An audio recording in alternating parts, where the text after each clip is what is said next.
Assalamualaikum warahmatullahi wabarakatuh. Salam sejahtera untuk kita semua. Nah, masuk ke pertemuan 3, saya akan bahas tentang metode dan framework arsitektur SITI perusahaan. Nah, jadi di dalam arsitektur ini ada yang namanya kerangka kerja atau framework. Langsung saja. Nah, apa sih yang dimaksud dengan metode di dalam arsitektur enterprise? Jadi metode di sini artinya adalah sebuah kumpulan terstruktur dari teknik dan langkah-langkah proses untuk membuat dan memelihara sebuah enterprise arsitektur. Jadi biasanya di dalam metode ini akan menjelaskan tentang atau berbagai tahapan. Jadi tahapannya itu merupakan sebuah siklus hidup arsitektur. Jadi mulai dari apa yang harus dihasilkan pada setiap tahapan, kemudian bagaimana hal itu akan diverifikasi atau diuji. Nah, barulah nanti hasil akhirnya. Nah, itulah yang dimaksud dengan metode. Kemudian framework atau kerangka kerja di dalam arsitektur enterprise. Nah, yang pertama adalah Zahman Framework. Kemudian Enterprise Architecture Planning atau EAP. Kemudian ada TOGAF ADM Framework. Nah, jadi di pertemuan selanjutnya saya akan bahas satu persatu. Nah, untuk pertemuan kali ini saya akan bahas tentang Zahman Framework.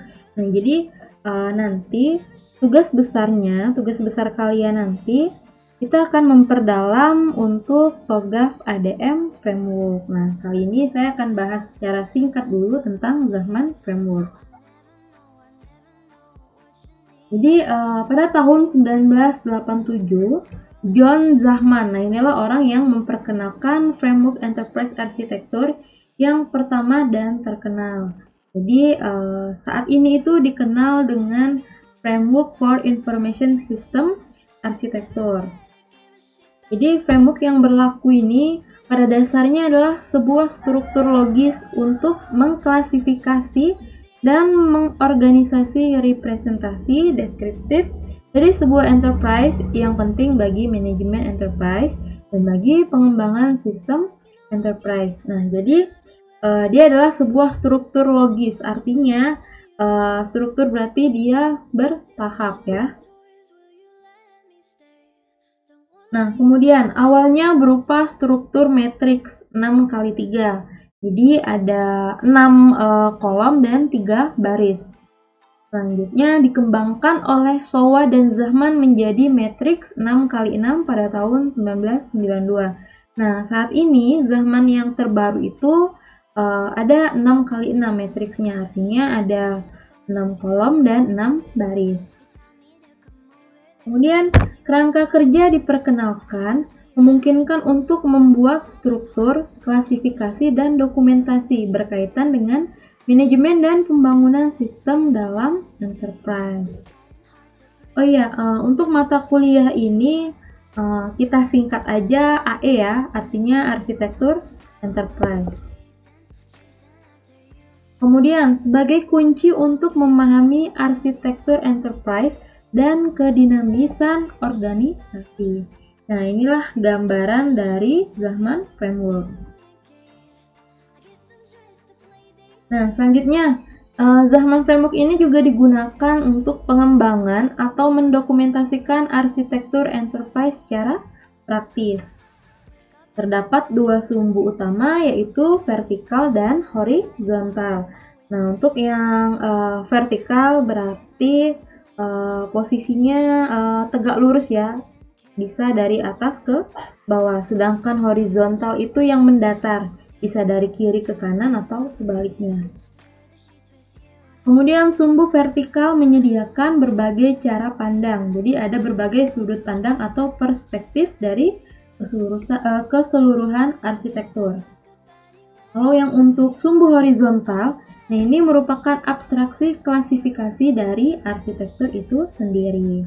Nah, kemudian ini tadi ada matriksnya 6x6 ya, ini 1, 2, 3, 4, 5, 6.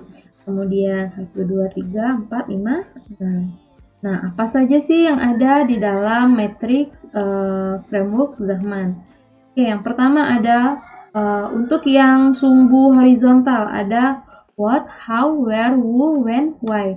Kemudian untuk yang vertikal yang menurun ke bawah ada scope, ini kontekstual, kemudian bisnis model, nah ini konseptual, kemudian sistem model, ini bentuknya logical, kemudian teknologi model, ini fisikal, kemudian detail representation, nah ini out of context, dan functioning enterprise. Baiklah,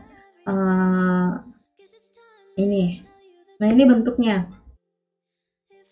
Jadi di sini tadi ada 6 untuk sumbu yang vertikal. Jadi yang pertama tujuan atau cakupan. Nah ini perencana, artinya ini berisi tentang hal-hal yang akan dilakukan ke depannya. Artinya planningnya ya, planningnya. Kemudian di sini ada data.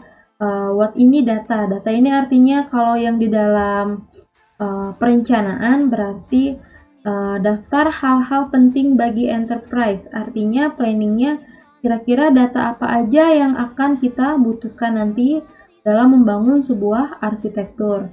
Kemudian untuk yang how, nah di sini artinya fungsi. Fungsi ini adalah daftar proses-proses yang dilakukan enterprise. Nah di sini biasanya akan digambarkan dalam sebuah model, ya. Kemudian where ini jaringan ini daftar lokasi operasional enterprise. Nah nantinya lokasi jaringannya ini berada di mana.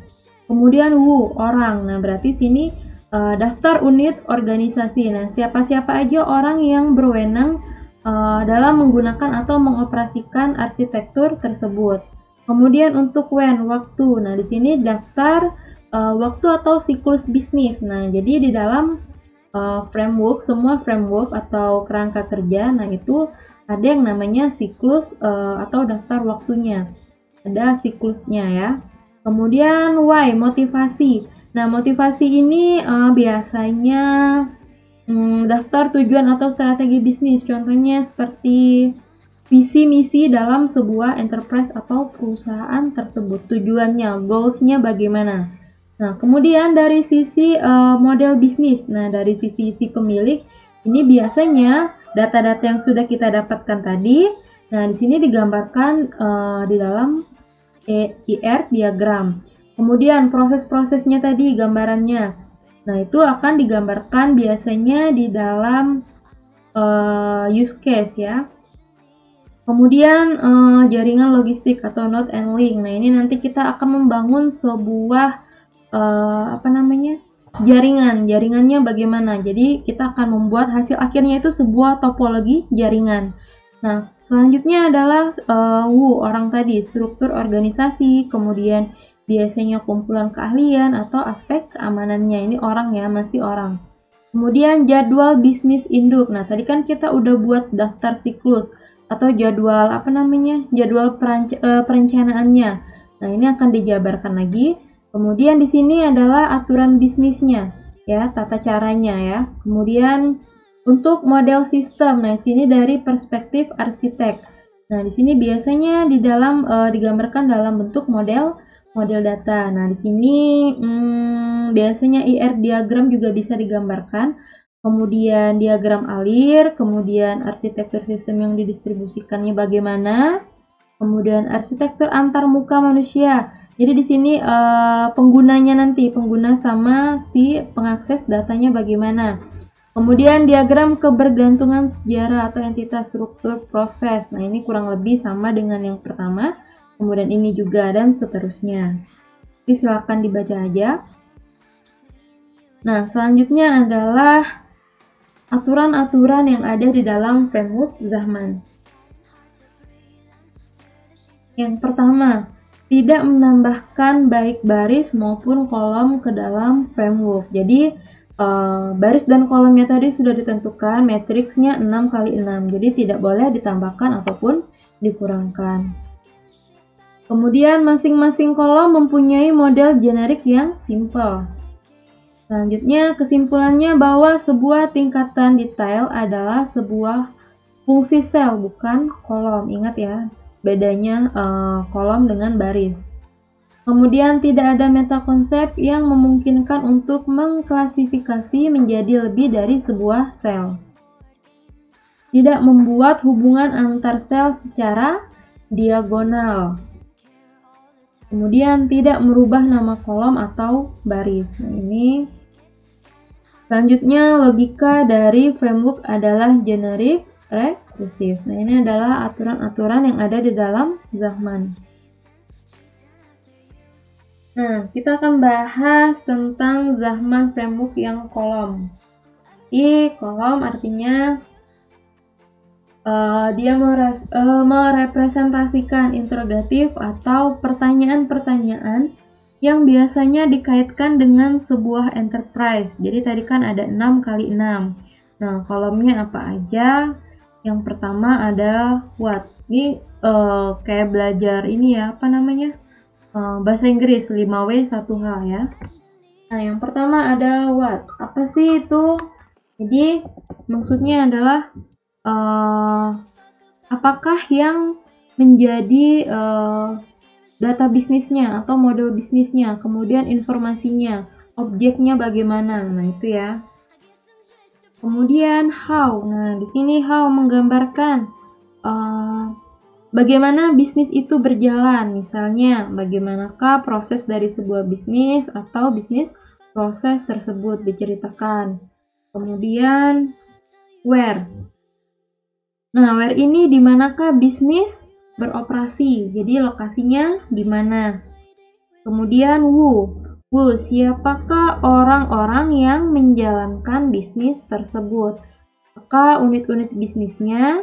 Kemudian bagaimanakah hierarkinya? Artinya itu kalau hierarki itu bisa kita lihat di dalam struktur organisasi, siapa orang yang berwenang nanti. Kemudian when. Nah, when ini kapan ya? Kapan proses bisnis ini dilakukan? Misalnya apa ya? Bagaimana dengan schedule-nya, schedule atau workflow-nya ya? Itu digambarkan.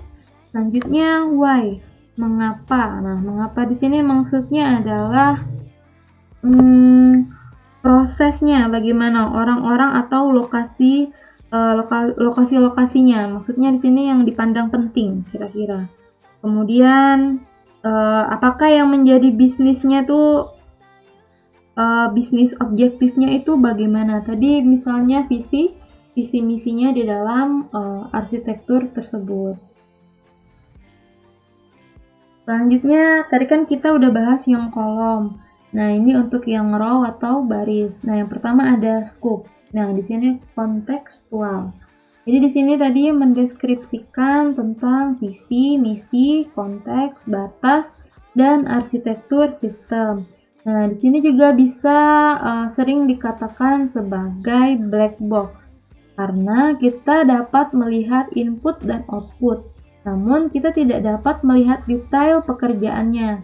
Nah, baris ini biasanya disebut dengan konteks, makanya dikatakan scope kontekstual. Selanjutnya, bisnis model. Nah, di sini bentuknya konseptual.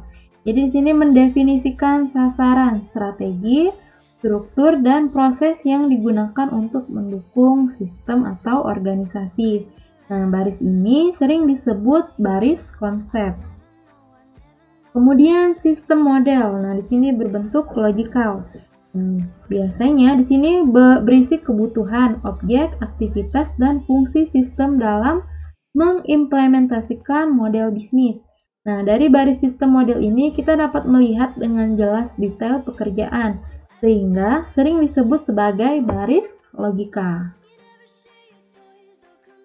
Kemudian teknologi model atau fisikal.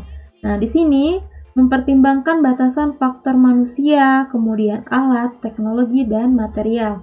Makanya disebut dengan baris fisik. Jadi terlihat ya. Kemudian detail representation. Nah, di sini mewakili individu komponen independen yang bisa dialokasikan pada kontraktor untuk implementasi. Kemudian baris ini sering disebut juga baris di luar konteks karena kedetailannya yang seringkali menyebabkan keluarnya konteks dari baris-baris sebelumnya di dalam framework atau kerangka kerja. Kemudian yang terakhir, functioning enterprise menggambarkan sistem operasional yang sedang dipertimbangkan sebagai salah satu solusi. Nah, itulah untuk row-nya atau baris di dalam framework Zahman. Nah, untuk Zahman mungkin akan saya bagi menjadi beberapa bagian penjelasan karena kalau dijadikan satu saya rasa akan panjang. Nah, untuk yang kali ini saya rasa cukup ini dulu. Next nanti ada part 2-nya. Baiklah, terima kasih. Saya akhiri. Wassalamualaikum warahmatullahi wabarakatuh.